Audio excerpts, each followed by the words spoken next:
하나님 말씀 함께 나누겠습니다. 이 시간 우리에게 주시는 하나님의 말씀 신약 성경 마가복음 12장 35절에서 44절까지의 말씀입니다. 신약 성경 마가복음 제 성경으로는 77쪽입니다. 마가복음 12장 35절부터 44절까지의 말씀 다 같이 한 목소리로 함께 읽겠습니다. 예수께서 성전에서 가르치실새 대답하여 가라사대 어찌하여 서기관들이 그리스도를 다윗의 자손이라 하느뇨 다윗이 성령에 감동하여 친히 말하되 주께서 내 주께 이르시되 내가 내 원수를 내 발 아래 둘 때까지 내 우편에 앉았으라 하셨도다 하였느니라. 다윗이 그리스도를 주라 하였은즉 어찌 그의 자손이 되겠느냐 하시더라.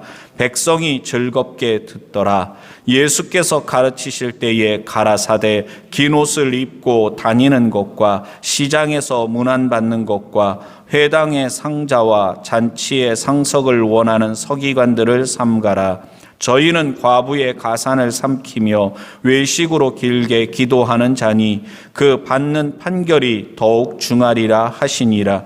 예수께서 연보계를 대하여 앉으사 무리의 연보계에 돈 넣는 것을 보실새 여러 부자는 많이 넣는데 한 가난한 과부는 와서 두 렙돈 곧 한 고드란 틀을 넣는지라. 예수께서 제자들을 불러다가 이르시되 내가 진실로 너희에게 이르노니 이 가난한 과부는 연보계에 넣는 모든 사람보다 많이 넣었도다. 저희는 다 그 풍족한 중에서 넣었거니와 이 과부는 그 구차한 중에서 자기 모든 소유 곧 생활비 전부를 넣었느니라 하셨더라. 아멘. 할렐루야.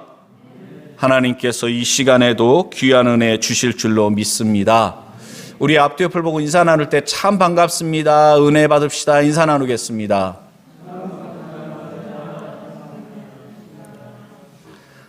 예수님을 사랑하시는 분은 큰 소리로 아멘 해주시기 바랍니다. 정말 예수님 사랑하십니까? 그런데 어떡하죠? 우리가 예수님을 사랑하는 것보다 예수님이 우리를 사랑하는 그 사랑이 더욱 큰 줄로 믿습니다. 주일날 이 시간 예배 드리기 위해서 우리가 이 자리에 모였는데 또 유튜브 라이브 방송으로 여러 곳에서 예배를 드리겠지만 여러분 예배의 자리로 나오는 우리의 발걸음보다 우리를 기대하시며 오늘도 우리에게 하늘의 신령한 은혜로 충만하게 채워주기를 원하시는 하나님의 마음이 더 강한 줄로 믿습니다. 믿음이 연약할 때는, 믿음이 초짜였을 때는 내 믿음이 대단한 것 같아요. 예? 내가 잘난 것 같아요. 어린아이들도 그렇잖아요. 어린아이들은 자기가 다 할 수 있는 것 같아요. 내가 할 거야. 이거 내 거야. 아주 자기 주장 고집이 셉니다. 그러나 나이를 먹어가면서 자기의 한계를 깨닫게 되죠. 자기의 부족함을 깨닫게 됩니다. 성숙한 그리스도인이 된다는 것은 성경 말씀을 지식적으로 많이 아는 것을 말하는 게 아닙니다. 오히려 믿음 생활을 하면 할수록 나의 부족함을 깨닫게 되고 기도를 하면 할수록 내가 어떤 필요 때문에 내가 어떤 문제가 있어서 기도를 했는데 정말 기도의 사람, 하나님께서 기뻐하시는 기도의 사람들을 보니까 이거 해주세요, 저거 해주세요 간구하는 기도보다는 하나님 나는 죄인입니다. 나는 부족합니다. 자기의 부족함 때문에 연약함 때문에 가슴을 치며 회개하는 시간이 더 많은 것 같습니다. 우리가 성경 말씀을 읽을 때 그냥 무작정 읽으면 그냥 전화번호부 읽는 거, 요즘은 또 전화번호부도 없죠. 예? 의미가 없습니다. 하나님의 말씀을 깨달아 알려면은 여러분 말씀을 사모해야 되고 이 말씀의 의미가 무엇인가? 마태복음, 마가복음, 누가복음 오늘 우리가 함께 읽은 말씀에 공통적으로 나오는 말씀들입니다. 그런데 여러분들, 병행구절이라고 할 수 있는 마태복음 22장, 23장에 나오는 이야기하고 마가복음 12장에 나오는 이야기가 약간 차이가 있습니다. 훨씬 서기관들에 대해 비판적인 말씀들이 마태복음에는 많이 들어가 있습니다. 똑같은 사건에 대해서 기록하는데 왜 이런 약간의 차이점들이 있겠습니까? 마태복음은 유대인들을 대상으로 해서 쓰여진 복음이었습니다. 그러다 보니까 율법에 대해서 해박한 지식을 갖고 있던 유대인들에게 구약 성경에 예언되어진 메시아가 바로 예수님이시라는 것을 성경을 근거로 해서 잘 설명해 주고 있습니다. 그래서 그렇구나. 정말 내가 구약 성경에서 읽었던 그 말씀이 예수님에 관한 말씀이었구나 깨닫고 예수님을 믿게 되고 예수님을 믿었던 사람들은 더 깊은 믿음의 자리로 나아가게 됩니다. 반면에 마가복음은 마가 요한이 베드로 비서, 수제자 그러면서 이렇게 따라다니면서 통역도 하고 여러 가지 일들을 도와주고 돌봤었는데 베드로가 순교당한 다음에 로마에서 핍박당하는 성도들에게 베드로가 전했던 설교들을 요약하고 또 베드로를 통해서 예수님에 대하여 들었던 내용들을 근거로 해서 마가복음을 저술했습니다. 핍박, 박해 가운데 있는 초대교회 성도들에게 복음에 대해 함축적으로 말씀을 전하다 보니까 마가복음은 분량이 굉장히 작습니다. 그리고 마가복음의 핵심적인 것은 기독론이에요. 예수님이 누구이신가? 그분이 바로 그리스도시다. 우리의 참 구세주가 되신다. 로마 황제가 구세주, 주가 아니고 예수님이 진짜 우리의 주님 되시고 구세주가 되신다. 기독론에 대해서 마가복음에서 강조합니다. 그리고 두 번째로 마가복음에서 중점적으로 다루는 게 뭐냐면 제자도예요. 예수님의 제자가 가야 할 길이 무엇인가? 예수님을 믿는 사람은 어떤 모습의 삶을 살아야 할 것인가? 그런데 제자들에 대하여 예수님의 참 제자의 모습에 대해서 언급하면서 마가복음은요, 오히려 제자들의 부족한 모습, 실수하는 모습, 우리가 마가복음 12장을 쭉 함께 살펴보고 있잖아요. 그러면 우리가 알게 되는 게 뭐예요? 예수님은 십자가의 고난을 당하기 위해 예루살렘을 향해 올라가고 계시는데 제자들은 자기들끼리 옥신각신하면서 우리 중에 누가 큰 자냐? 누가 수제자냐? 예수님이 이제 예루살렘에 올라가시면 왕이 되실 텐데 영의정은 누가 하고 좌의정은 누가 할 거냐? 그거 가지고 옥신각신했습니다. 야, 이게 무슨 제자냐? 뭐 이런 사람들이 예수님의 제자라고 할 수 있나 싶은 모습을 그들의 민낯을 그대로 드러냅니다. 왜 그럴까요? 초대교회 성도들, 순교를 각오하고 믿음의 길을 걸어가고 있는 성도들에게 있어서 제자들의 모습은 동경의 대상입니다. 오순절날 마가의 다락방에 성령님이 임하시고 성령 충만함을 받은 제자들은 변화됐습니다. 달라졌습니다. 그래서 예수님께서 십자가에서 고난당하실 때는 자기 살겠다고 다 도망쳤던 제자들이 순교자의 길을 걸어갑니다. 담대히 복음을 증거합니다. 감옥에 갇히는 것을 두려워하지 않습니다. 그런 사도들의 모습을 성도들은 알거든요. 그러니까 마가복음에 나와 있는 제자들의 모습은 충격적이고 신선하고 그리고 성도들의 마음에 야, 제자들도 처음에는 나랑 별 차이가 없었구나. 이랬던 제자들이 이런 분들이 되셨구나. 야, 나도 성령 충만함을 받아야 되겠다. 나도 사도들처럼 변하여 새 사람이 돼야 되겠구나. 그런 마음을 품게 되는 것입니다. 그래서 오늘 여기 말씀에서도 보면 여러분 43절 말씀, 예수께서 제자들을 불러다가 이르시되, 그러면서 말씀하시죠. 그러니까 이게 뭐냐면은 지금 예루살렘 성전에서 논쟁이 벌어졌었습니다. 이 고난주간 화요일쯤에 일어났던 일들을 마가복음 12장에서 기록하고 있는데, 예수님께서 성전을 정화하고 하시니까 그 당시 종교 지도자들, 뭐 바리새인, 서기관, 뭐 율법사들, 하여튼 잘났다고 하는 사람들이 당신이 무슨 권리로 이런 일을 하고 이런 말씀들을 전하느냐 그러면서 예수님께 도전장을 내밀어요. 그래서 뭐 부활 문제라든가 세금 문제라든가 뭐 여러 가지, 또 뭐 조금 전에 뭐 마태복음 앞부분에 보면은 12장 요 조금 앞에 보면은 성경에 나와 있는 여러 가지 계명 중에 가장 중요한 게 무엇입니까? 어떤 계명입니까? 막 그러면서 율법사가 물어보잖아요. 그러니까 이러한 논쟁이 있고 난 다음에 이제 예수님께서 그동안엔 질문만 받으셨는데 직접 질문을 하시는 겁니다. 누구에 관해서? 메시아에 관해서. 그 당시 유대인들이 생각하고 있었던 메시아관은 다윗의 혈통으로 이 땅에 오는 구세주입니다. 구원자인데 정치적인 메시아였어요. 그러니까 다윗의 후손, 다윗의 혈통 가운데 오는 인간적인 면만 생각했다는 말입니다. 근데 예수님께서는 구약 성경에 예언되어진 메시아가 다윗의 혈통으로 오는 것은 맞지만 그것만 생각해서는 안 되고 하나님의 아들, 독생자, 그러니까 성육신이라는 것은 하나님께서 인간의 몸을 입고 이 땅에 오신 거예요.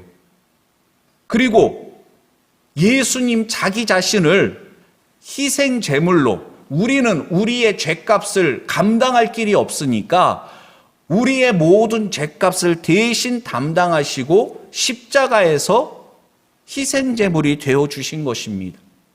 그러한 영적인 의미에 대해서 예수님께서는 말씀하신 겁니다. 놀라운 거는, 참으로 놀라운 것은 여기 말씀에도 나와 있잖아요.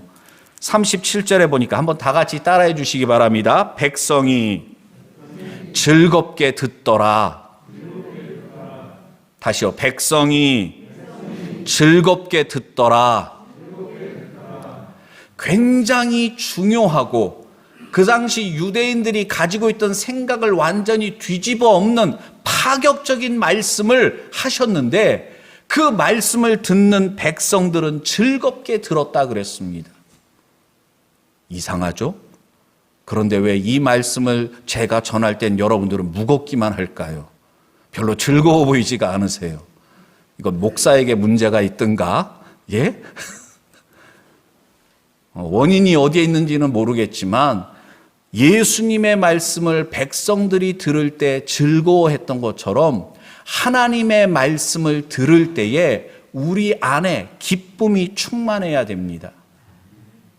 말씀이 우리에게 힘이 되고, 말씀이 때로는 우리의 위로가 되고, 말씀이 우리의 소망이 돼서 말씀을 붙잡고 살아가는 인생이 되어야 합니다. 예? 어떤 분들은 그래요. 오늘부터 주일날 오후 예배 드리게 된다 그러니까 꼭 해야 돼요. 사람들이 별로 안 모일 것 같은데 오전에 설교 말씀 들었는데 오후에 또 들어야 되나요? 백성들은 말씀을 즐겁게 들었는데 여러분, 예배가 지루하게 느껴지거나 말씀이 별로 와닿지가 않는다면 하나님은 살아계십니다. 전에도 살아계시고 지금도 살아계십니다. 하나님의 능력은 변함이 없으십니다. 그럼 누구에게 문제가 있습니까? 나에게 문제가 있는 거예요. 오늘 몸이 아파서 예배드리러 못 오신 분들이 몇 분 계셔요. 전영복 성도님은 머리에 대상포진이 왔는데 그것 때문에 눈이 또 아프셔서 안과 치료를 받으셔서 앞이 잘 안 보여서 못 나오시기도 하셨고, 또 감기 몸살 기운이 있어서 못 나오신 분들도 있고 한데, 우리가 육신의 몸이 아프면 제일 먼저 떨어지는 게 뭐예요? 식욕이 떨어집니다. 입맛이 없어요. 아무리 맛있는 음식 갖다 줘도 입안에서 제대로 이거 까칠까칠하고 목구멍에 잘 넘어가지도 않습니다. 마찬가지로 우리의 영이 병들면 기도도 잘 안 되고 말씀도 잘 안 들어오고 찬양할 때도 얼마나 좋아요. 마스크. 내가 찬양하고 있는지 안 하고 있는지 옆 사람이 모른단 말이에요. 예?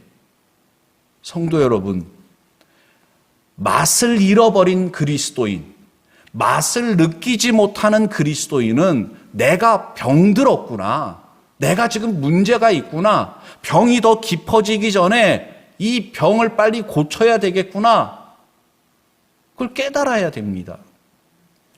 오늘 여기 나와 있는 말씀에 보면 예수님께서 하시는 말씀이 백성들에게 왜 기쁨이 되었느냐? 그 당시 그 유대인들이 생각했던 성공한 사람, 부러움의 대상이 되는 사람, 서기관을 관련해서 말씀했지만 서기관들만 예수님께서 책망하시는 것이 아니라 서기관을 비롯한 그 당시 종교 지도자들, 사회 지도층 인사들의 문제점에 대해서 예수님께서 말씀하신 것입니다. 그래서 사회적으로 존경의 대상이고 부러움의 대상이었던 그들에 대하여 그들을 바라보면서 예수님은 그곳에 함께 모여있던 백성들에게 말씀하시는 것입니다. 한번 따라해 주세요. 서기관들을, 종교 지도자들을 경계해라.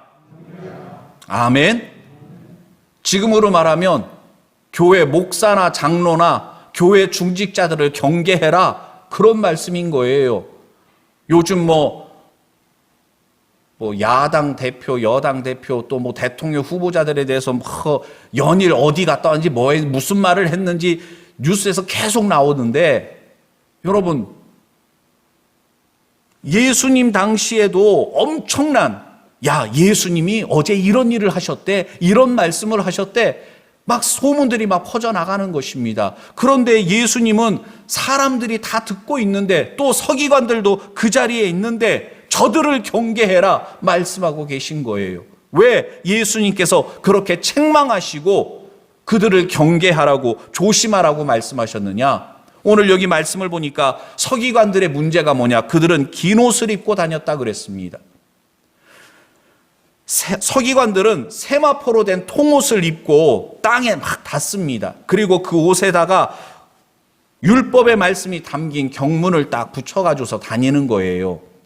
이렇게 생각하시면 됩니다. 주일날 예배 시간에 제가 목사 가운을 입고 예배를 인도합니다. 그런데 제가 이 옷을 입고 그냥 밖을 돌아다니는 거예요. 시장에도 가고 학교에도 가고 동네도 막 다닌다면 사람들이 눈에 확 들어올 거 아닙니까? 서기관들은 나는 너희들과 다르다는 거예요. 차별의식, 영적인 우월의식을 가지고 있는 것입니다. 자기를 돋보이기 위해서 그렇게 긴 옷을 입고 다녔던 것입니다. 그리고 이들은 시장에서 문안받는 것을 좋아했습니다. 여기 시장이라고 나와 있는 것을 우리가 지금 생각하는 동네 시장과는 다른 거예요. 이 당시의 시장은 정치적인, 행정적인 일들도 같이 이루어졌습니다. 공공장소였습니다. 사람들이 모여있는 공개된 장소에서 존경받고 사람들이 자기를 높여주기를 좋아하고 원했다는 것입니다. 반면에 예수님은 제자들에게 무엇을 가르치셨습니까? 겸손을 가르치셨습니다. 예수님은 나는 마음이 온유하고 겸손하다 그랬고, 예수님께서 겸손의 본을 보여주셔서 제자들의 발을 씻겨주셨습니다. 그런데 이 당시 종교 지도자들은 예수님과는 정반대의 모습으로 존경받기를 원하고 대접받기를 원하고 그랬던 것입니다.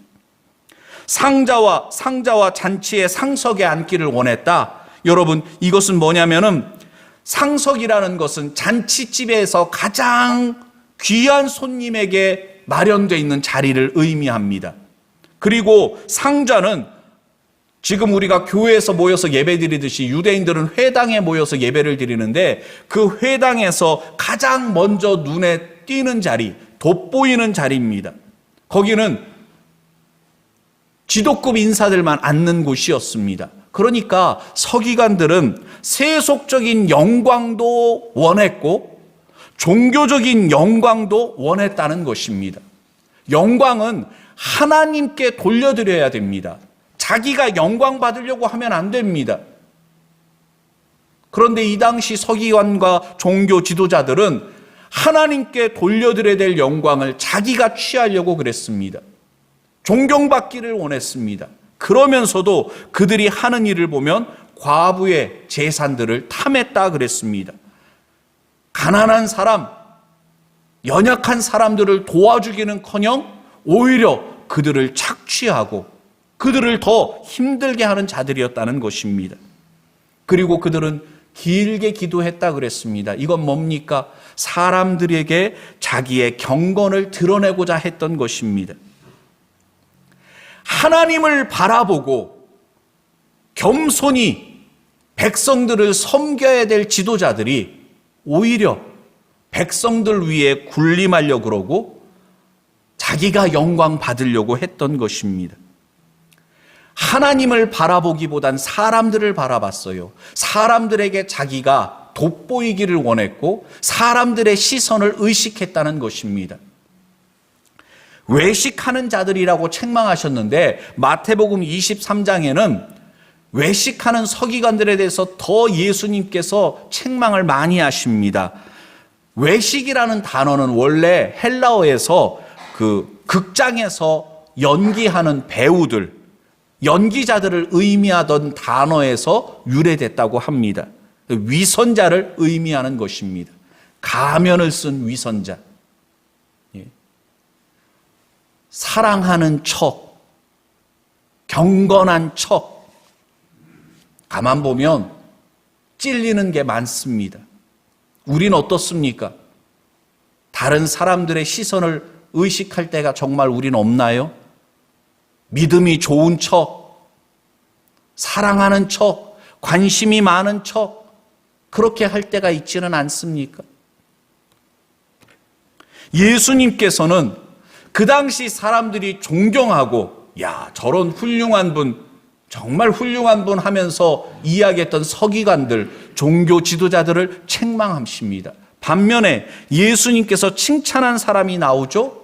오늘 본문 말씀 뒷부분 41절 말씀부터 보면은 한 과부에 관한 이야기가 나오는데 예수님께서 꼭 어떤 영화의 한 장면처럼 마가복음에서 마가 요한이 그렇게 이 장면을 잘 묘사를 하고 있는데 41절 말씀 보면 예수께서 연보계를 대하여 앉으사 무리의 연보계에 돈 넣는 것을 보실세 그랬습니다. 그림이 좀 이상하지 않으세요? 우리 교회 뒤에 헌금함이 있습니다. 그런데 제가 그 헌금함 바로 옆에 이렇게 앉아가지고서 사람들이 들어오면서 헌금 내는 모습을 이렇게 쳐다보면 여러분 어떻습니까?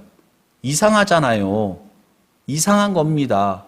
그런데 예수님께서 그런 장면을 연출하고 계시는 것입니다. 그 다음 말씀을 보면은 여러 부자는 많이 넣는데 라고 나와 있죠.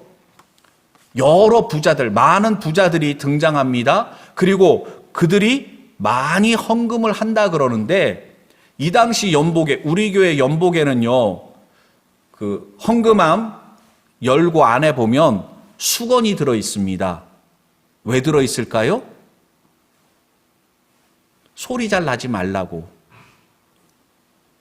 이게 동전 같은 거 옛날 연복에는 동전을 딱 집어넣으면 소리가 잘 나게끔 만들어져 있는 거예요.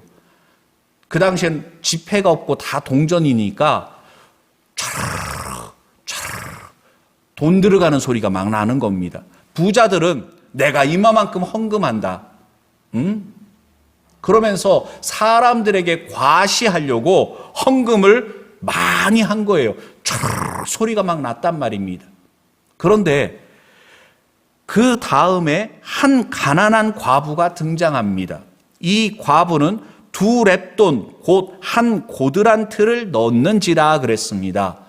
오늘 우리의 화폐 개념으로 따진다면 한 500원, 1000원, 한 그 정도 되는 액수의 돈입니다. 동전이 딸랑 소리가 난 겁니다. 조금 전에는 차락 돈 들어가는 소리가 났는데 과부는 딸랑 소리 난 겁니다.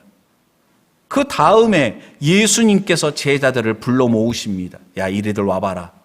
그리고 예수님께서 말씀하셨습니다. 43절, 44절 우리 다 같이 다시 한번 함께 읽어보겠습니다.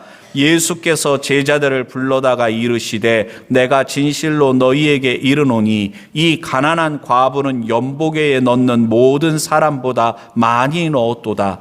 저희는 다 그 풍족한 중에서 넣었거니와 이 과부는 그 구차한 중에서 자기 모든 소유 곧 생활비 전부를 넣었느니라 하셨더라. 아멘. 생활비 전부라고 했는데 여러분, 단순히 의식주 문제와 관련된 비용을 의미하는 것이 아니라 과부가 가지고 있는 모든 것이 500원에서 1000원밖에 안 되는 거였는데 그거를 헌금함에 넣었다는 것입니다. 그런데 예수님께서 이 과부를 칭찬하시면서 이 과부가 하나님께 드린 것이 부자들보다 더 많이 넣었다고 말씀하신 것입니다. 여러분, 중요합니다. 이 말씀을 잘 들으셔야 됩니다. 왜냐하면 오해하시면 안 되거든요. 저 이 말씀 준비하면서 굉장히 조심스러웠습니다. 왜냐하면 11월 달에 추수감사절 있으니까 또 편목사님이 또 헌금 강조하려고 또 이 말씀 하는가 보나 오해하실까 봐 조심스럽긴 했는데, 매주 예배를 드리셨던 분들은 아시겠지만 마가복음 12장에 있는 말씀을 제가 매주 쭉 지금 강해 설교로 말씀을 전하고 있는 거예요. 제가 의도한 게 아니라 오늘 이 본문 말씀이 딱 11월 달에 말씀이 전하게 된 겁니다. 그러니까 헌금 많이 하라고 의도적으로 설교하는 게 절대 아닙니다. 예수님도 제자들에게 과부의 헌금, 자기의 전부를 드렸다. 그러니까 너희들도 전부를 하나님께 드려야 된다.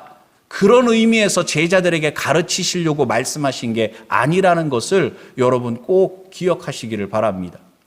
자, 예수님께서 이 과부에 드린 헌금, 부자에 드린 헌금, 그리고 그 앞에 서기관들의 모습 쭉 이어서 말씀을 하신 의도가 무엇일까?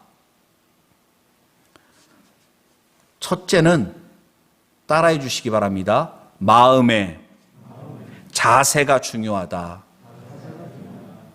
헌금을 드리든지 교회에서 봉사를 하든지 우리가 이 세상에서 여러 가지 모습으로 다양한 직장 생활, 다양한 어떤 곳에서 생활을 하는데 사람 앞에서 살아가지 말고 하나님 앞에서 살아가야 한다는 것입니다.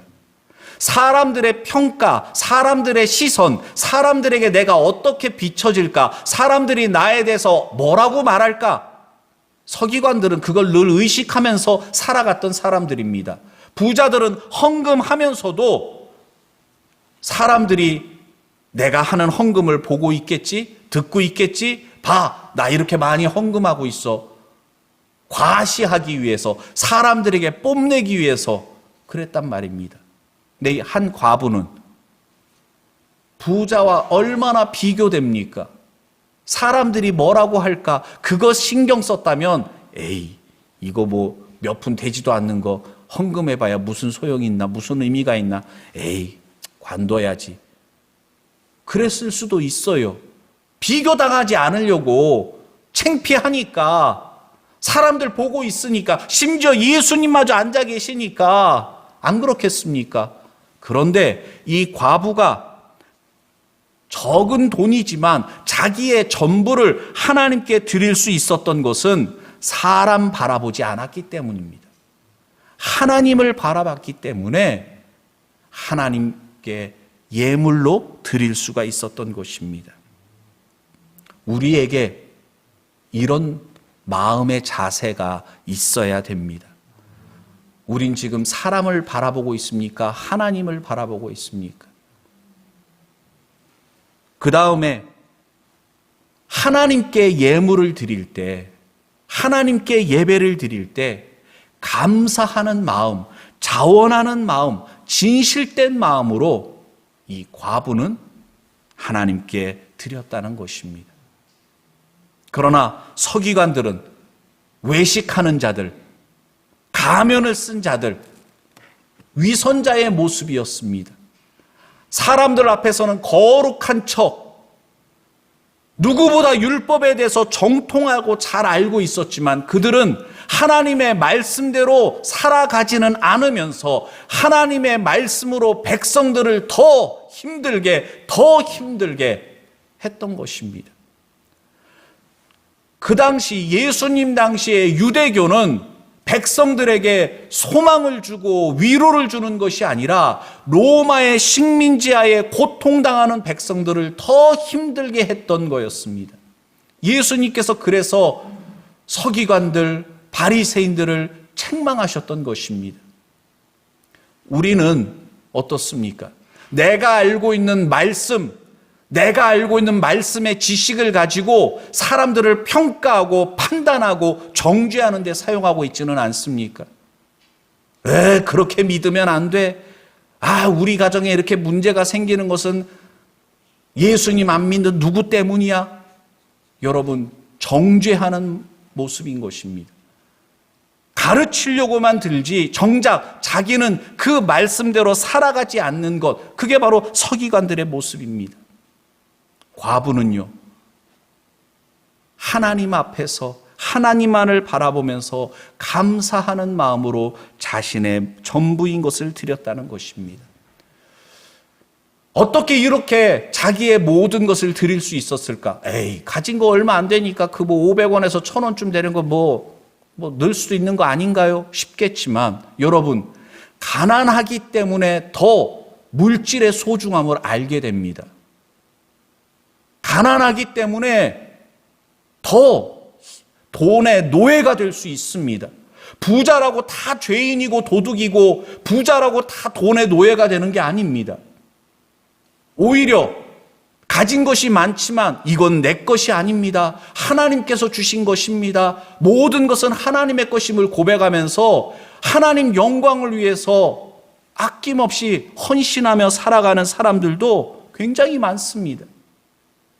그렇기 때문에 성도 여러분, 마음의 자세가, 삶의 태도가 중요한 것입니다. 그리고 이 과부는 지금까지 지내온 것, 지금까지 살아온 것, 남편 없는, 물론 과부보다 더 힘든 분들도 있어요. 남편은 있지만 없는 이만 못한 왼수 같은 사람이랑 같이 살고 있는 분들은 더 힘들 수도 있어요. 제가 명절 때마다 동사무소 가서 이렇게 우리 교회 이름으로 구제쌀, 사랑의 쌀 지원해드리고 이렇게 하는데 얘기 들어보면요, 진짜 도움을 받아야 되는데 자녀들이 몇 명씩 있는 거예요. 자녀들이 잘 살아요. 그런데 어머니에게 도움을 하나도 안 주는 거예요. 법적으로는, 컴퓨터 상으로는 자녀들도 있고 다 재산도 있고 하니까 국가에서 지원 대상이 안 돼요. 그런데 그분은 현실적으로 궁핍해요. 자녀들이 안 도와주니까. 그런 분들이 얼마나 많은지 몰라요, 우리 주변에. 그런 분들은 정말 과부, 진짜 과부라고 할 수가 있죠. 그런데 이 과부는 하나님을 신뢰한 겁니다. 재물 때문에 지금까지 살아온 게 아니라 하나님께서 지금까지 나를 돌봐주셨고 하나님께서 나에게 은혜 베풀어 주셔서 지금까지 살아온 것을 고백하면서 하나님께 자기의 전부인 예물을 드렸던 거예요. 이건 뭐예요? 앞으로의 남은 생에도 하나님께서 나에게 필요한 것을 공급해 주시고 하나님께서 나를 지켜주실 것을 믿음으로 고백하며 예물을 드렸던 것입니다. 헌금요, 쉽지 않습니다. 11조 생활, 소득의 10분의 1, 이거 드리면 당장 이 갚아야 될 돈들 이거 못 갚는데, 한 달 생활 이거 막막한데, 뭐 애들 학원비라든가 이것 떼고 저것 떼고 뭐 떼고 뭐 생활비 떼고 하면은 11조 생활하는 거 쉽지 않습니다. 여러분, 그게 쉬운 게 아닙니다. 어떻게 우리가 하나님께 기쁨으로 감사하는 예물을 드릴 수 있느냐? 하나님을 신뢰할 때, 하나님을 정말 믿을 때, 하나님께서 나를 책임져 주시고 하나님께서 나의 남은 생애 속에서도 때를 따라 필요한 것 공급해 주시고 하나님께서 나의 길을 인도하여 주실 것을 믿음으로 고백할 때 부담 없이 기쁜 마음으로 하나님 앞에 헌신의 삶을 살아갈 수가 있는 것입니다. 신앙 연수가 중요한 게 아닙니다. 예수님을 믿는다고 하는데 내가 예수님을 어떻게 고백하느냐? 오늘 여기 나와 있는 말씀처럼 유대인들은 정치적인 지도자로만 생각했는데 예수님은 그 정도의 분이 아니라는 것입니다. 유대인들의 구원자만 아니라 온 인류의 구원자가 되신다는 거예요. 그런 고백 속에서 과부와 같은 참 신앙인의 모습을 우리는 가져야 되는 것입니다. 11월 1일부터 방역 지침이 완화됐습니다. 그래서 죄송스러운 얘기지만 더 이상 코로나가 핑곗거리가 되지 못하는 분들이 있을 수 있어요. 전에는 코로나 때문에 교회 못 간다고 얘기할 수 있었는데, 전에는 코로나 때문에 안 된다고 당당하게 얘기할 수 있었는데 이젠 더 이상 그게 안 된단 말입니다. 오늘 오후에 사사기의 말씀을 살펴보게 되겠지만 사사시대나 오늘이나 공통점이 너무나도 많습니다. 하나님을 믿는다고 하면서도 많은 사람들이 자기가 말하는 대로 살아가지를 못합니다. 우리는 늘 변화의 필요성은 인정합니다. 공감해요. 내가 달라져야 되는데, 더 이상 이렇게 살면 안 되는데, 내가 정말 하나님 보기 부끄럽고 참 사람들 앞에도 정말 내가 부끄러워서 내가 이제는 이렇게 살면 안 되는데 변화의 필요성은 인정해요. 공감해요. 그러면서도 여전히 옛날 방식 버리지 못하고 살아왔습니다. 그래요, 안 그래요? 예? 그런데 코로나19가 우리를 어쩔 수 없이 변화할 수밖에 없는 그런 대로 강제로 끌고 온 겁니다. 한번 생각해 보세요. 여러분, 이렇게 마스크 쓰고 우리가 예배를 드리고 있는데 예전에 상상이나 할 수 있었습니까?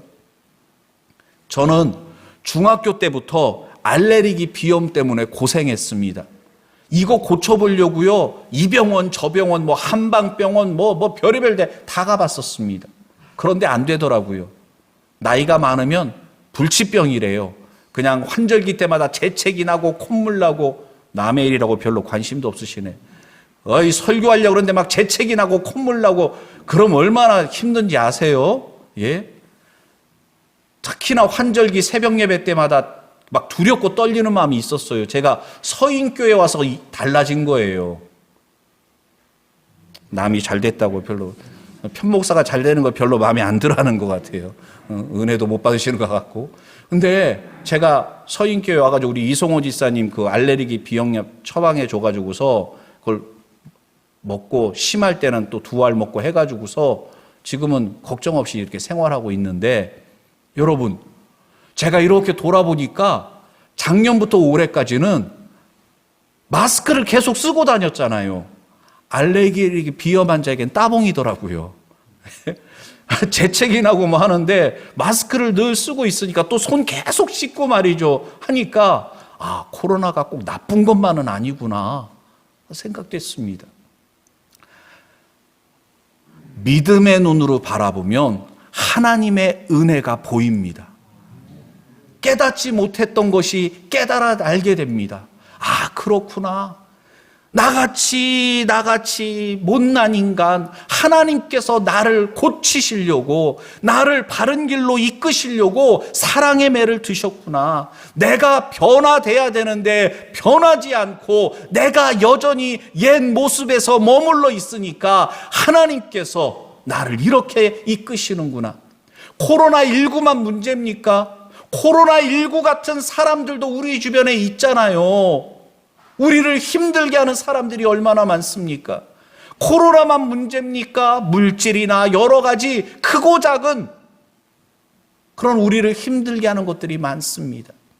여러분, 힘들다고 짜증내고 불평만 하지 말고 하나님의 뜻을 구하시길 바랍니다. 하나님께서 우리에게 원하시는 것이 있습니다.